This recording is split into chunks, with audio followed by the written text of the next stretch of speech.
This isn't just a cult. This is a cabal. This is an assemblage.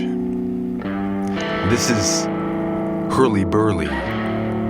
This is disquiet. This is poetry. This is fiction. This is reality.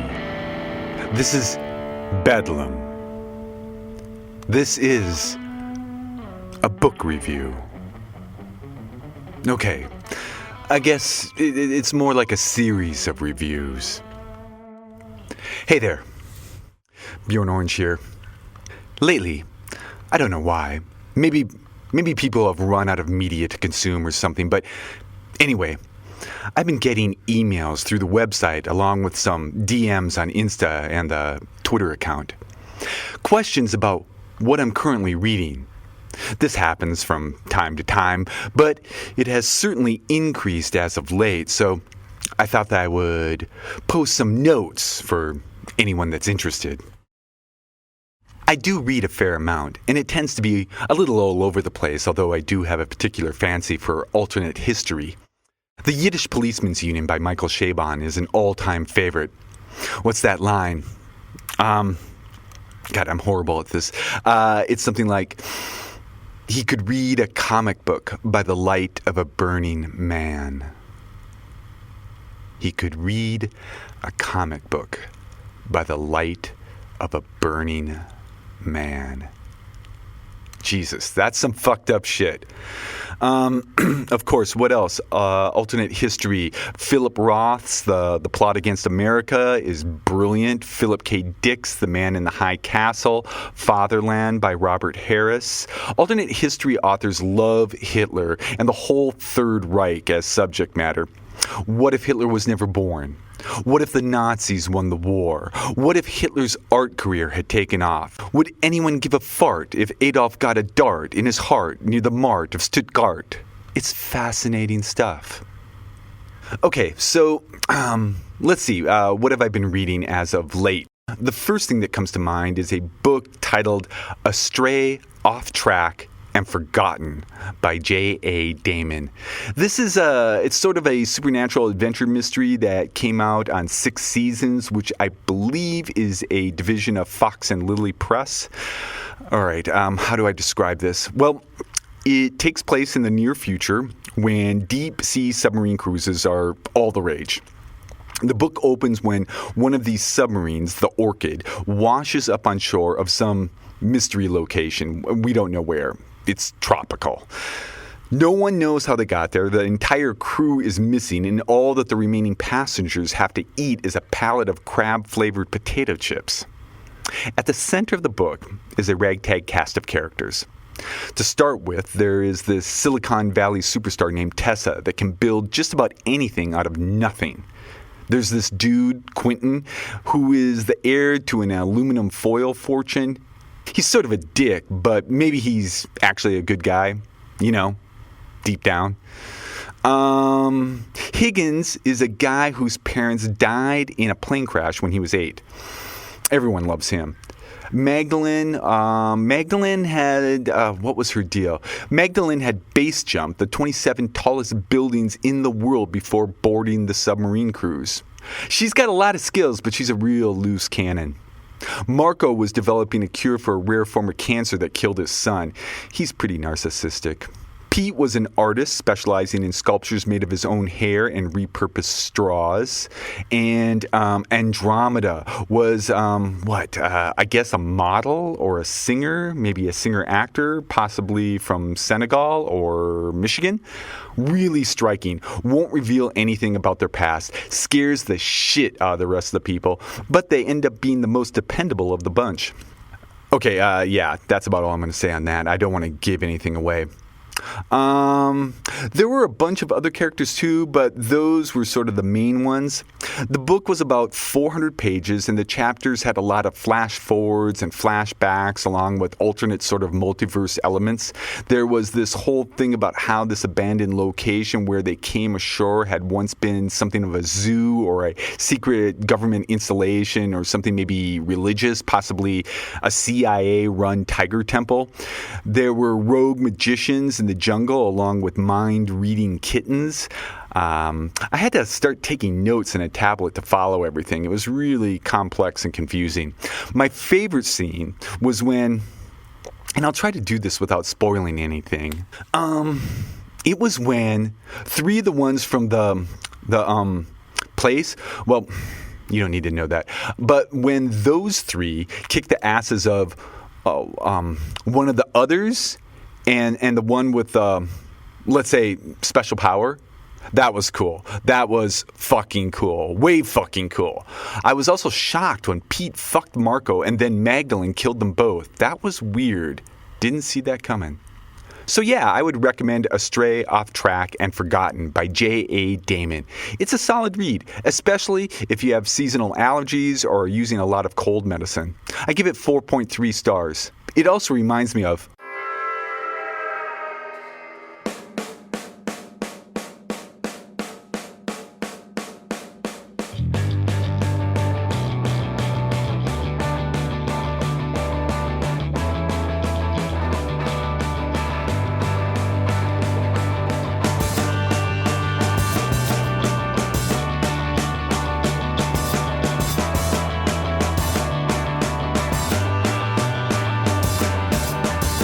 go back to the Orchid.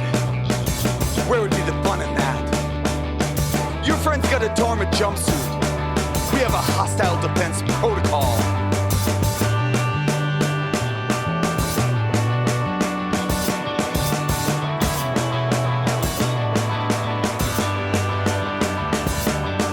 Look, what is a truly valid experience? Like a sailor seeking mountains. Look, for what is a truly valid experience, like a sailor seeking mountains.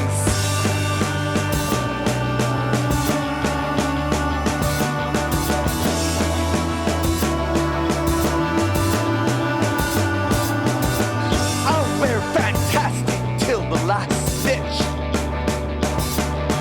My patchwork is not made of plastic. My open arms are filled with magic. I'll wear fantastic till the last stitch. We have to go back to the Orchid. Where would be the fun in that? Your friend's got a Dharma jumpsuit. We have a hostile defense protocol.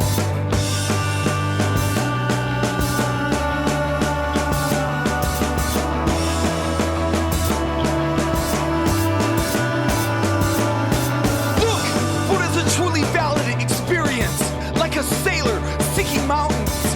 Look for what is a truly valid experience, like a sailor seeking mountains.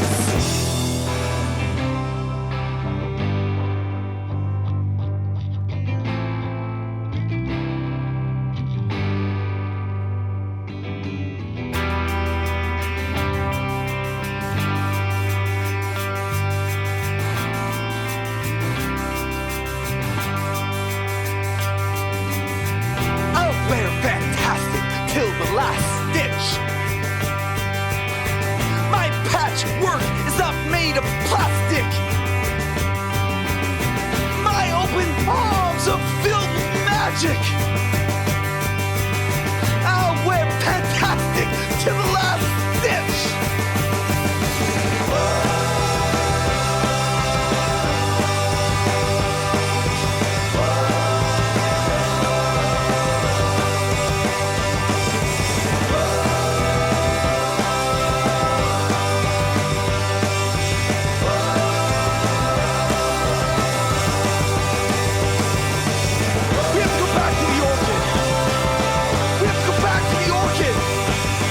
We have to go back to the Orchid.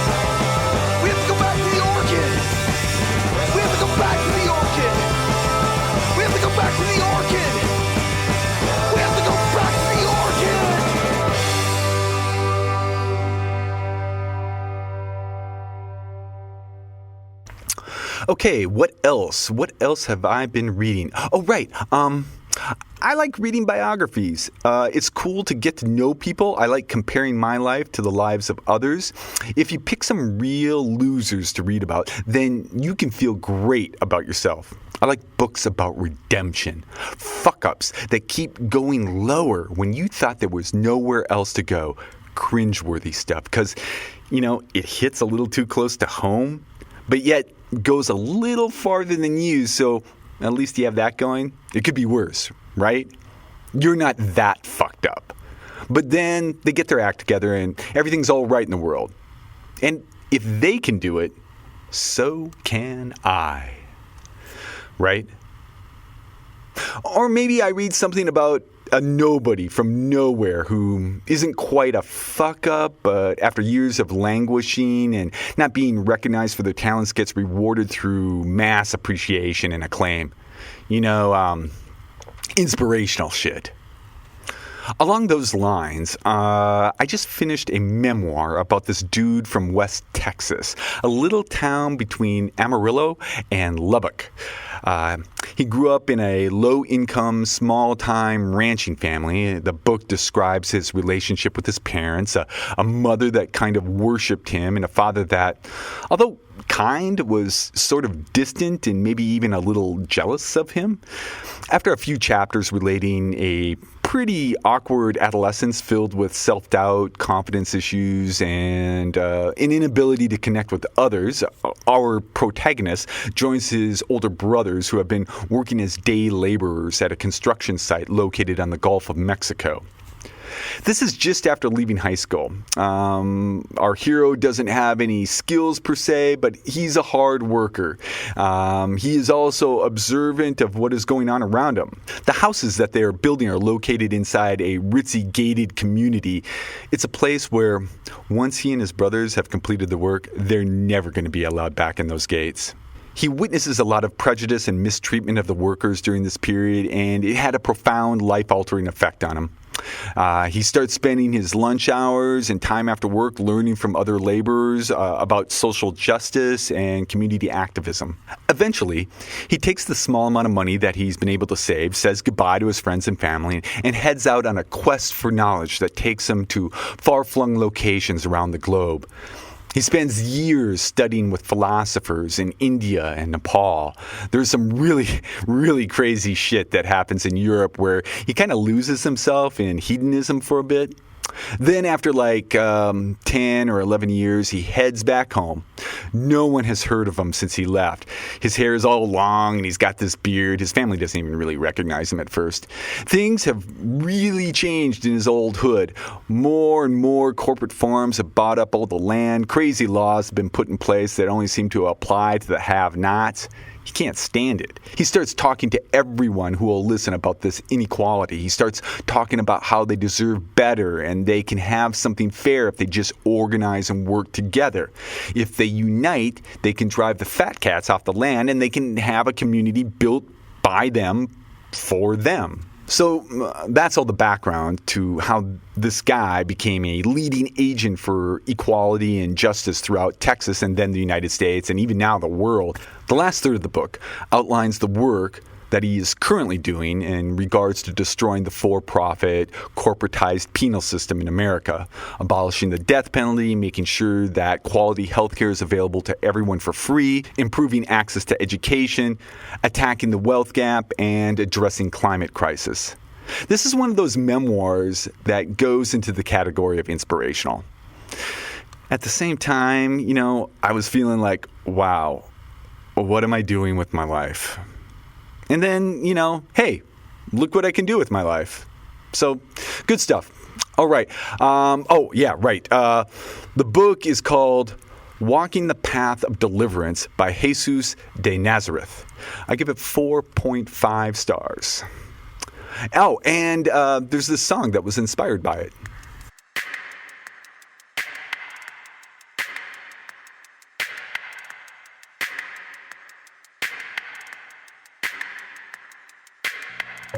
I had all the time in the world on my all-terrain vehicle. until I reached my boiling point. Body double now, past the joint. Good looking, God-fearing, go insane.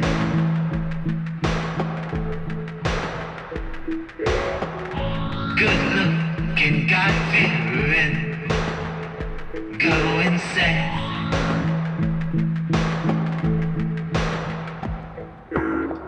Spewing fuckings by the dozens.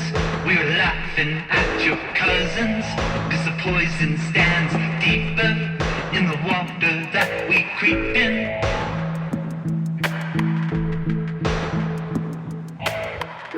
Spewing fuckings by the dozens. We were laughing at your cousins, 'cause the poison stands deeper in the water that we creep in.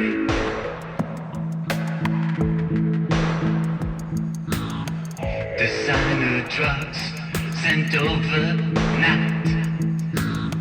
Descending order to your right. On easy street with easy rock. An elder statesman on the clock. Good looking, God-fearing, go insane.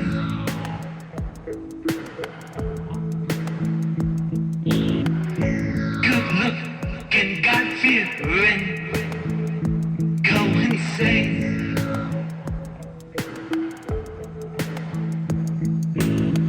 Spewing fuckings by the dozens.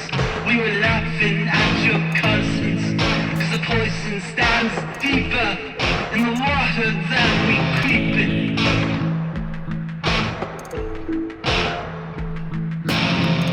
Spewing fuckings by the dozens. We were laughing at your cousins, 'cause the poison stands deeper in the water that we creep in.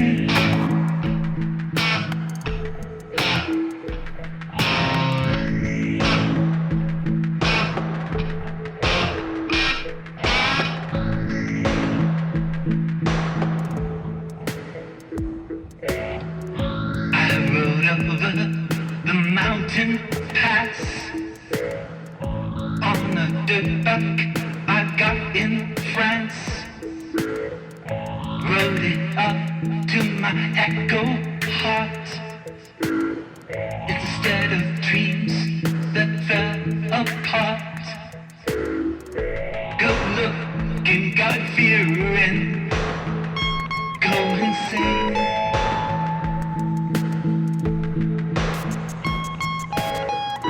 Good looking, God-fearing, go insane.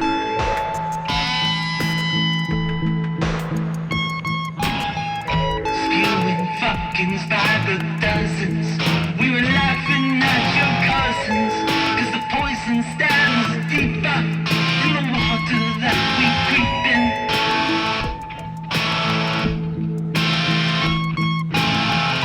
Spewing fuckings by the dozens. We were laughing at your cousins, 'cause the poison stands deeper in the water that we creep in.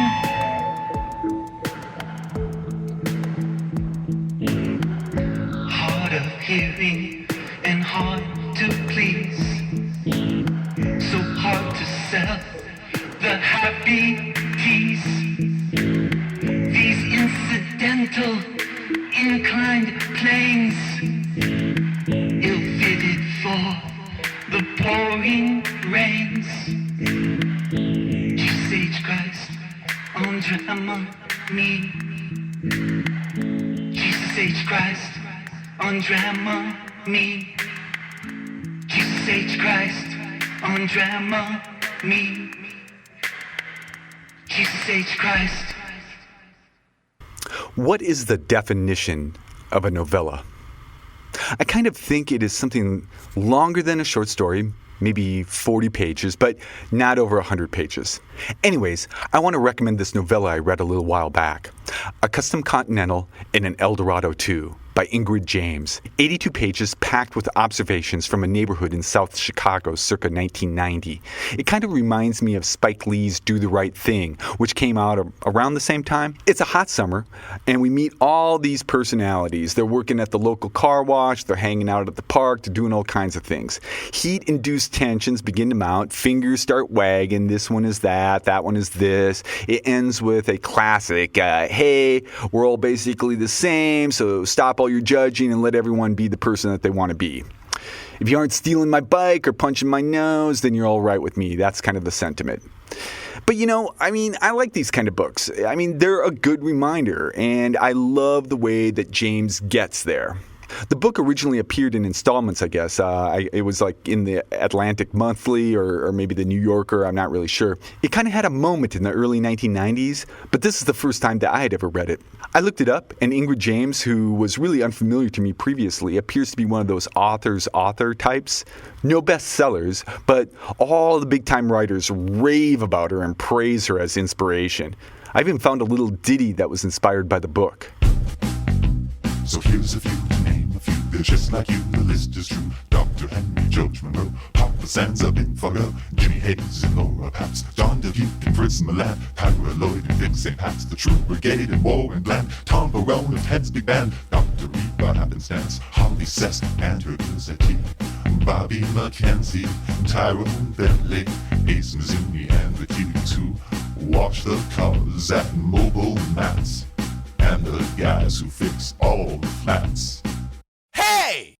Little Fatty Andy gave the monkey till doomsday a picture of daddy's out right next to a toothpaste. And you know it's true, no matter what you do, if you're 4'11" or you're 6'2", if you're on the phone or you're locked up in a room, if you got tattoos or you're pushing a broom, if you're Bobby Land or Mercedes Raoul, if you live in Spain or you were born in a zoo, I'm here to tell you she's just like you.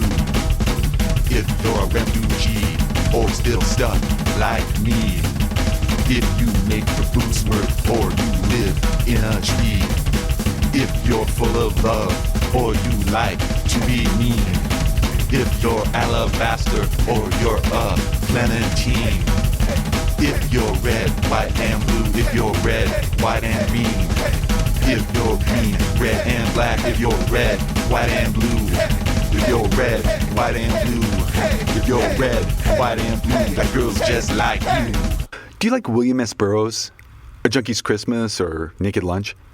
Possibly Messages to Central Control by A.D. Hitchen. I'm talking about any of those authors that use the cut-up method for non-linear storytelling. The stuff that was kind of inspired by Dadaism. Well, there is a recent anthology called About to Lose Our Shit. It's available from Do We Forgive Mother, which is a publishing company in St. Paul, Minnesota. I'm guessing that if you're listening to this podcast, you are familiar with a cult member here, Chris Campbell, also known as The Creeping Man. He has a new album titled Nothing to Be Afraid Of. Woven into Chris's dark ambient sound are bits of found audio from public domain films. It has its own ephemeral-based Dadaist approach.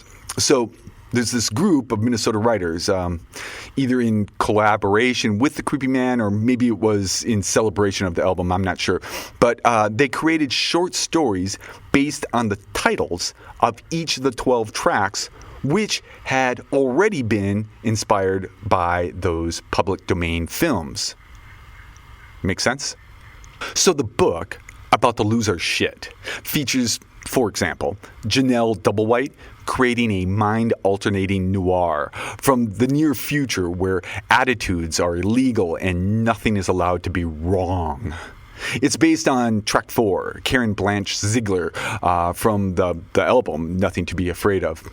New Ulm, Minnesota's premier angst penslinger, known cryptically as the Dentist, turned in Chapter 5, which is titled Betty. This is probably the most Burroughs-esque work in the collection. He or she, no one really knows the gender of the Dentist, employed the use of the cut-up method with an August 1947 uncensored detective magazine, along with several pamphlets describing the conditions of sexually transmitted diseases from the same era, to create a deeply disturbing story that will prevent you from ever eating waffles again.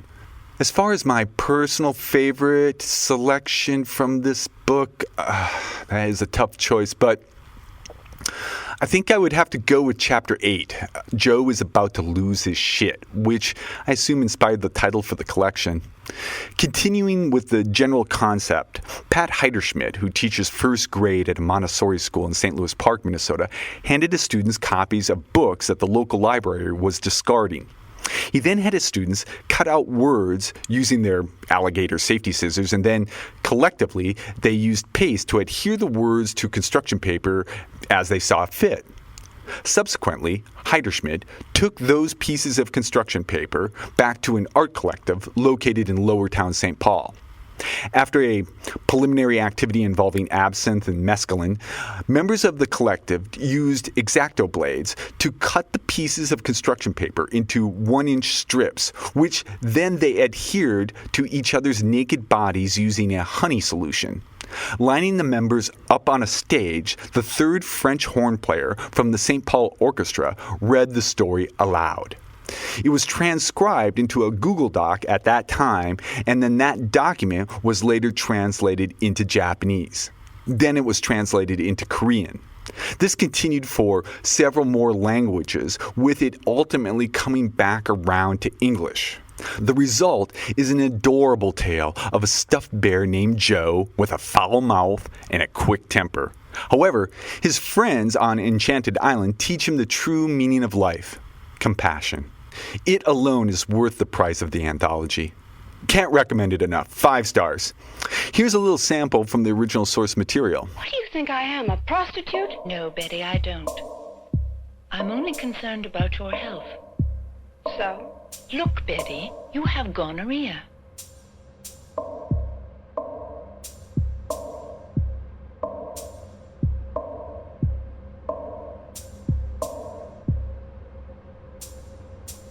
So, you remember the burning sensations when you urinated?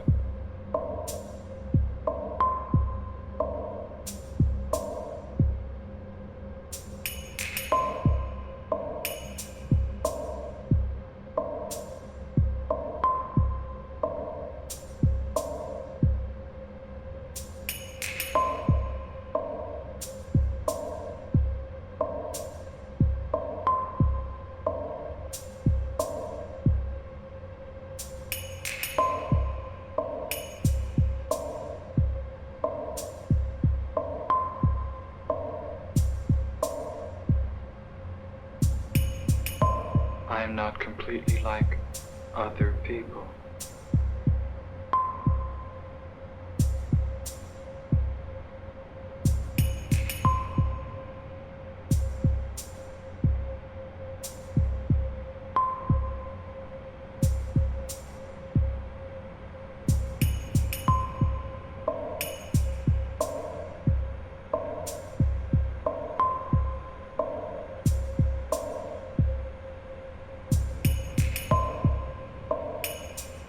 I am trying to do with my life something which few people try to do.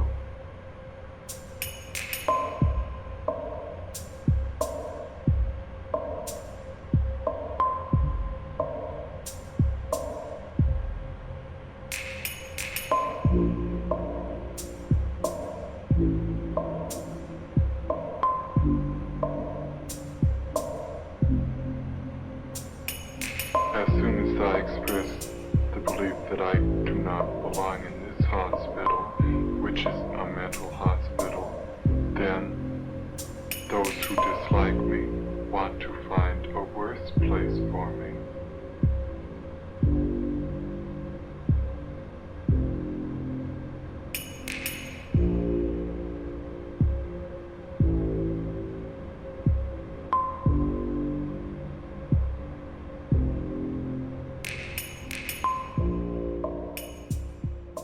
Well, finally, I want to wrap this up with another book that is a little bit older. I think You Make Me the Professor was originally published in the late 90s in Iceland.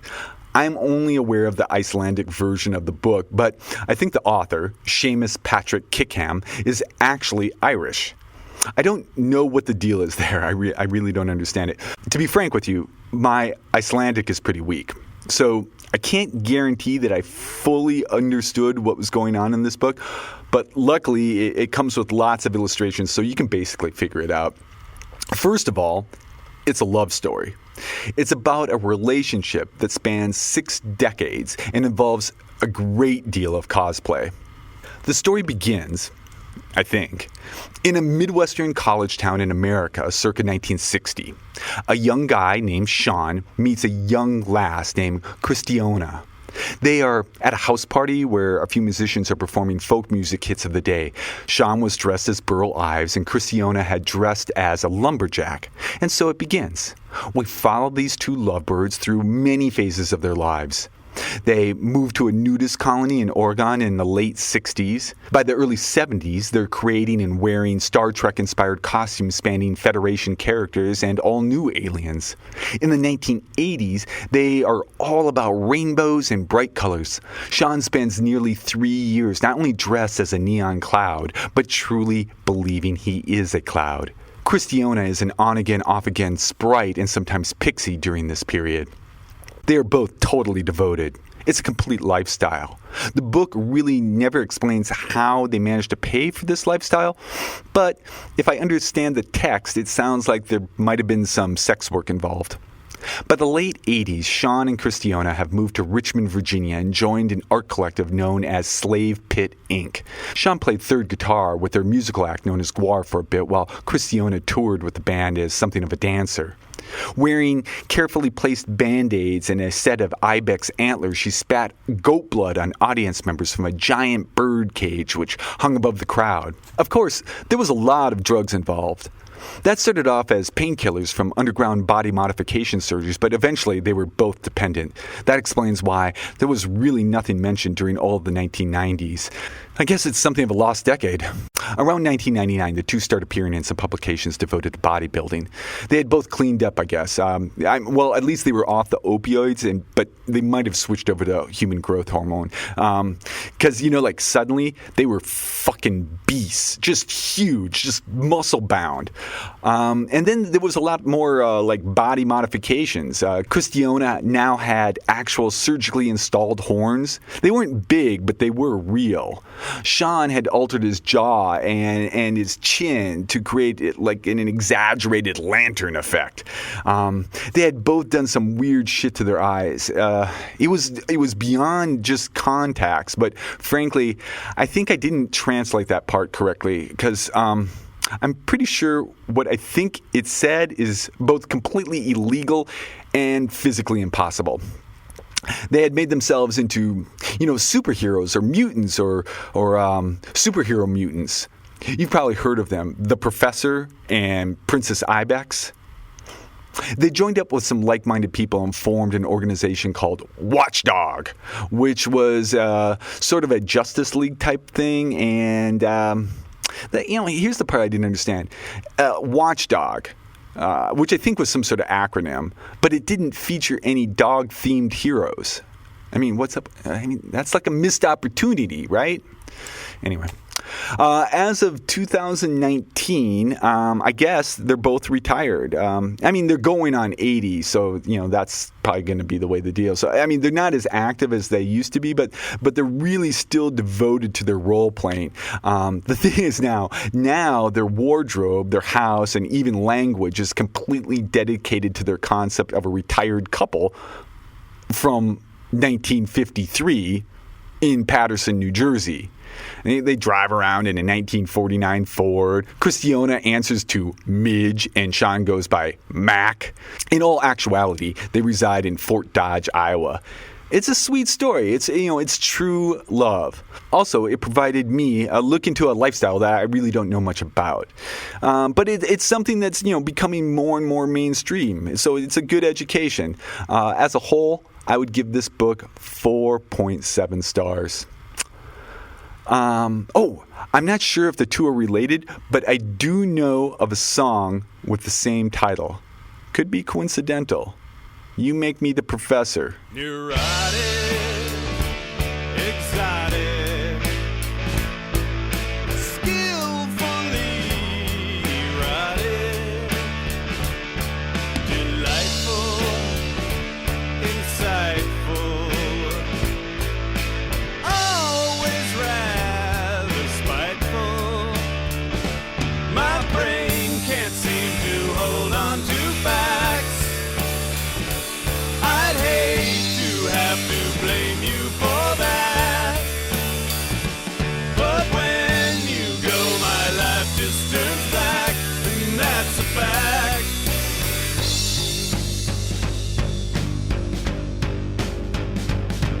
Eclectic, electric,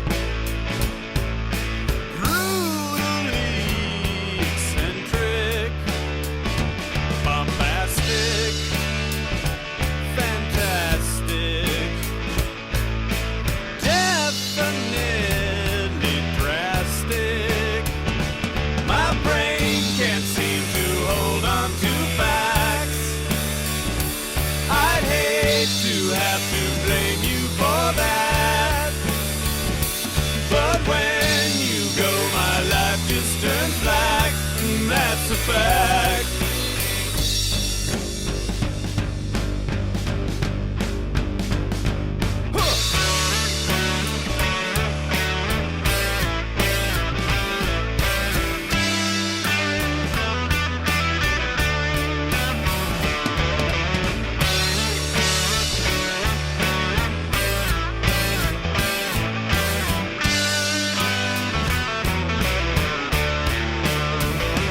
My brain can't seem to hold on to facts.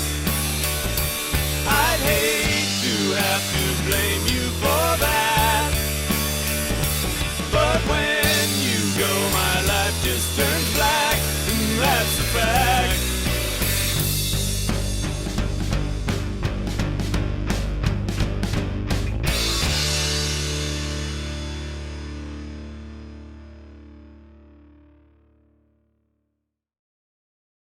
Okay, well, that about wraps up the book selections. Let me know if you want any more.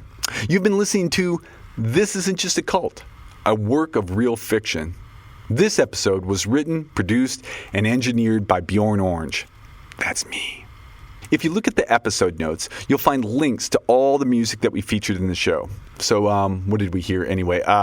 There was Orchid by the Halcyon brothers from the album Set Upon by Satellites. Jesus H. Christ on Dramamine by This Isn't Just a Cult from the album Shake Hands with Danger. She's Just Like You by Björ6n Oranj. Betty by The Creeping Man from Nothing to Be Afraid Of. And You Make Me the Professor from Sean McNamee's brilliant Long Live the Gold Rush. I would provide links to all the books as well, but of course, these books don't actually exist. I mean, this podcast is a work of real fiction after all. Although these books do not exist currently because they were discussed, they do exist in the multiverse. Gotta love the multiverse. Just think it and it becomes real. Someplace. Not here, but somewhere that we will never visit. Most likely. Although, now that I mentioned that, there is a slight possibility of visiting alternate realities in the multiverse. That is now a real place. Someplace. Right? Maybe here? Soon? I think that's how it works. You know, seriously, this art collective needs more physicists. Pronto. Like quantum gravity physicists. We got poets and writers and musicians. We need more scientists in this art collective. Okay, that reminds me. This Isn't Just a Cult is an art collective. You can learn more at thisisn'tjustacult.com. Did you like what you heard today? Have you thought about letting others know about this podcast? It's easy to do. Do you have a computer? Great. Take your computer, or really the computer of someone else you know, open up Adobe Illustrator, or some other vector graphics editor and create some artwork to help promote This Isn't Just a Cult. Think of it as a logo, clean, concise. Something like, listen to This Isn't Just a Cult, a work of real fiction at www.thisisn'tjustacult.com. Yeah, you're right. Upon further review, that is pretty wordy. Okay, take 2. Maybe something more to the point. Like, listen, www.thisisn'tjustacult.com. Vague, I know. All right, but with the right graphics, it could work. How about thisisn'tjustacult.com, now 97.7% urine free. To the point and factual. Whatever. You see where I'm going with this. Make something up. Get yourself some of those handy-dandy pre-cut sticker sheets for your printer and whip up 500 or so. Now, head on down to the market. Slap them on some bread or cans of soup. Don't get caught. That would ruin the fun. Then, return home and just imagine someone else, a complete stranger, eating a bowl of cereal for dinner and looking at the box only to see your poorly designed, sorry, but you know it's kind of true, sticker promoting This Isn't Just a Cult. Well, I'm sure that your design will, make them interested in what the hell is This Isn't Just a Cult. Curiosity will overcome them, and the next thing you know, we'll have a new fan. Someone you might later meet at a This Isn't Just a Cult convention in Seattle. You'll be dressed up as Dr. Machete Pedals from episode 10, and they'll be dressed up as the creeping man, Chris Campbell. Sure, this is all pretty unlikely, but it is already gonna happen somewhere in the multiverse, so it might as well happen here. Thanks for listening.